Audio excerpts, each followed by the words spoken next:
Buenos días, alumnos. Te doy la bienvenida nuevamente a las clases virtuales. El tema de la clase de hoy se titula Periodo antropológico, o también era conocido como periodo socrático.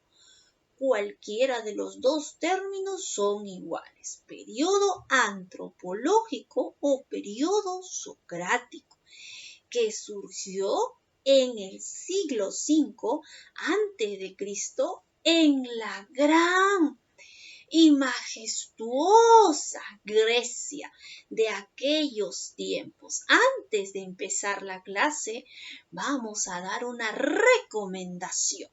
La primera recomendación que te vamos a dar es que debes enviar tus actividades el mismo día de tu horario. 2. Debes de mirar el video en el horario establecido. 3. Se te va a evaluar la asistencia a las clases en vivo. Luego de haber visto tus clases, debes enviar tus evidencias, que son tus trabajos, a la plataforma. Dicho esto, te vamos a evaluar 3 criterios: puntualidad en asistir puntual a las clases, asistencia, la asistencia según el horario y las clases en vivo. Dichas las recomendaciones, vamos a empezar con la clase de hoy. Como les decía, el periodo antropológico habla de todo el cuerpo del ser humano. Nosotros somos un ser único, un ser natural, creado a la imagen de Dios y su semejanza. Nosotros, el ser humano, tenemos en nuestro ser un ser maravilloso, lleno de conocimientos. Este cuerpo humano fue estudiada o conocida como el periodo antropológico, que era conocerte a ti mismo, autoevaluarte, autoconocerte, saber quién soy yo, para qué vengo a este mundo, cuál es mi fin, cuál es mi objetivo, qué camino voy a seguir, cuál es mi decisión, el camino que debo yo continuar o elegir, qué profesión voy a desarrollar, ¿me convendrá o no me convendrá?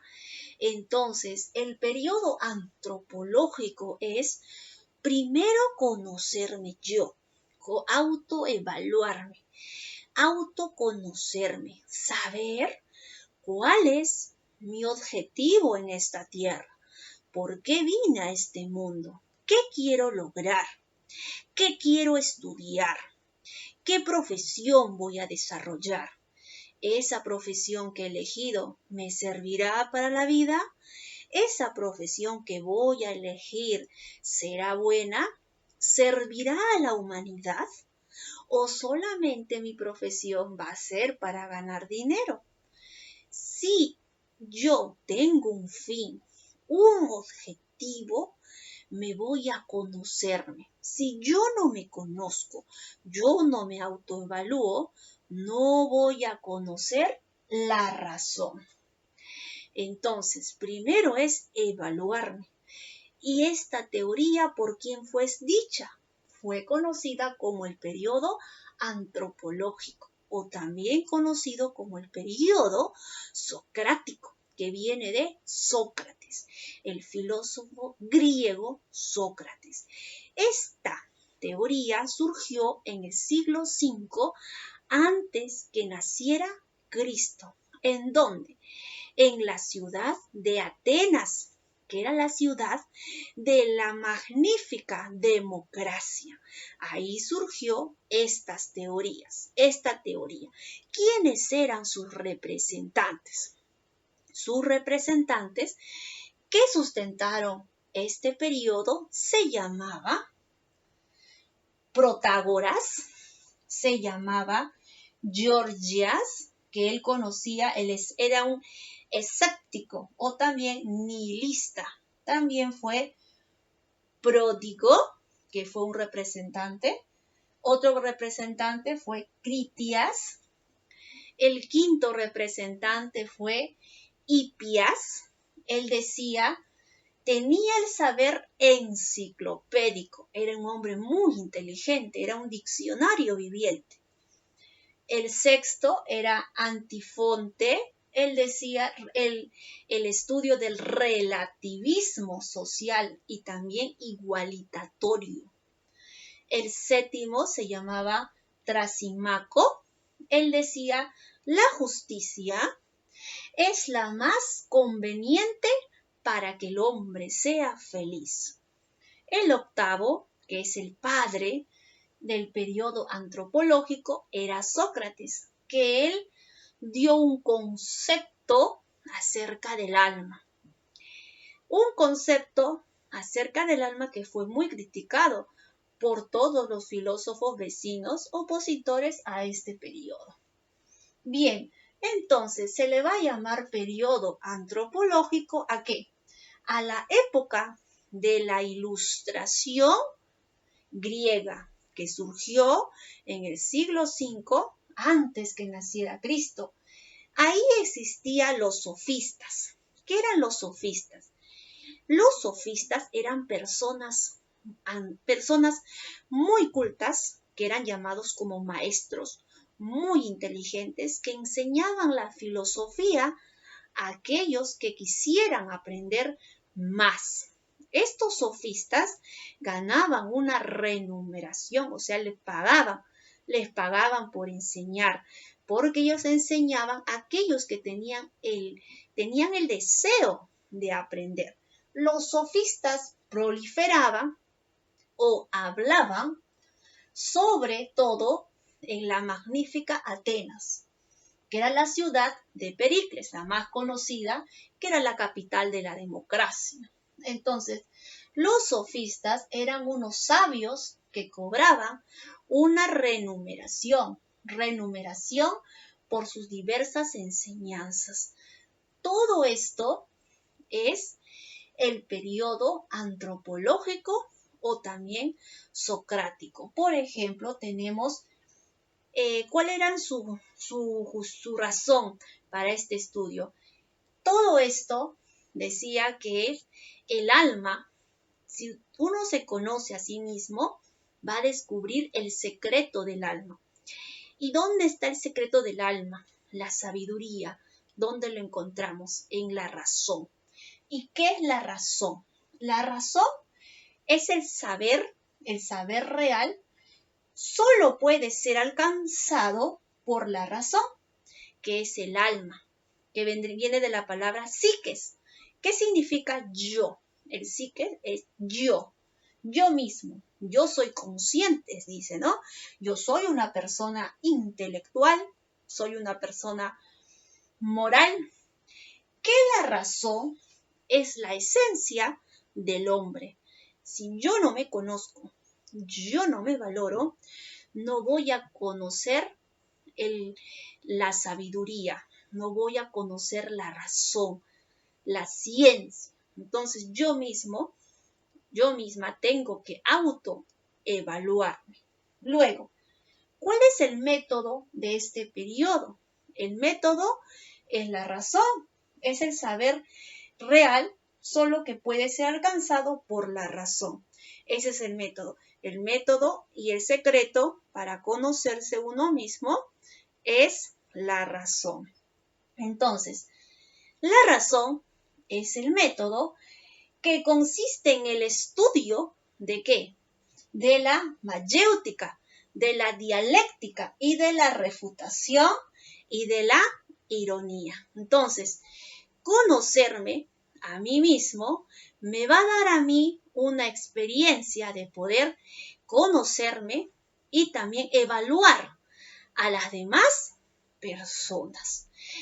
Yo mismo tengo que conocerme para saber qué es lo que yo voy a seguir, qué es lo que yo voy a estudiar, qué es lo que yo tengo, mis anhelos, mis deseos. Primero es la autoevaluación. Muy bien, Ahora vamos con la pregunta de la retroalimentación. La primera pregunta es, ¿qué significa el hombre es a la medida de la razón o de las cosas? ¿Quién decía esto? Decía Protágoras. ¿Quién era Protágoras? Era un representante. Protágoras era el representante ¿de qué? Del periodo antropológico del ser humano. Entonces, Protágoras decía, ¿qué significa el hombre es a la medida de las cosas? Él tenía un lema, se les voy a leer. Él decía, el hombre es a la medida de las cosas, de las que son, en tanto que son, y de las que no son, en tanto que no son. ¿Qué quiere decir eso? El hombre es a la medida de las cosas. Yo me voy a conocer primero qué es lo que hay en mí dentro. Si yo no me conozco a mí, no voy a poder servir a los demás. Por ejemplo, una profesión. Por ejemplo, quiero estudiar una profesión. Quiero ser un abogado. Entonces, pero si yo no me he conocido, no voy a desarrollar bien mi profesión. Primero, ¿qué tengo que hacer? Conocerme yo mismo para poder luego desarrollar el servicio a la comunidad. Primero dice, ¿no? El hombre es a la medida de las cosas, de las que son, en tanto que son y de las que no son. Entonces, eso vendría a ser la reflexión. Pregunta 2. ¿Qué es la mayéutica? La mayéutica, miren, para descubrir el método de la razón, necesitamos estudiar a través de la mayéutica, de la dialéctica y de la refutación y de la ironía. Entonces, la mayéutica es la filosofía socrática de Sócrates, que es el diálogo o método en la que el interlocutor o también intérprete descubre las verdades por sí mismo. ¿Cómo lo voy a descubrir? Primero, conocerme a mí mismo. Pregunta 3. ¿Qué significa solo sé que nada sé? ¿Qué significa la palabra solo sé que nada sé? Aquí está diciendo solo sé, quiere decirnos que a veces nosotros sabemos una cosa, pero solo sé que nada sé. Descubrimos que nosotros no sabemos nada, descubrimos nuestra ignorancia. La respuesta es una famosa frase por el filósofo griego Sócrates, en la que expresa o considera o es consciente de su propia ignorancia. Solo sé que nada sé. Es una frase muy conocida. Pregunta 4. ¿Qué significa conócete a ti mismo? Como les decía en la clase, primero tenemos que conocernos nosotros mismos. Por eso dice, conócete a ti mismo. No estés hablando mal de tu compañero. Sin embargo, no hables mal de las otras personas. Primero, tienes que evaluarte tú. Antes de mirar los defectos de las otras personas, primero tienes que autoevaluarte, conocerte tú mismo. De repente, tu compañero está cometiendo un error, pero mañana yo puedo cometer el mismo error. Entonces, primero es conócete a ti mismo y no juzgues a las personas. La respuesta se refiere a la importancia del autoconocimiento para el ser humano. El autoconocimiento va a depender del periodo antropológico, que es el ser, el estudio del hombre, el estudio del ser humano. Nosotros somos un ser muy maravilloso, muy inteligente, capaz de desarrollar la ciencia, la filosofía, de descubrir muchas cosas, y todo está en nuestras manos y todo está en tus manos. tú eres una persona valiosa que puedes hacer maravillas, muchas cosas. Aún que el hombre ha descubierto, no es nada comparado lo que uno hay en nuestro interior. Muy bien, chicos, muchas gracias por su atención y nos vemos hasta la próxima.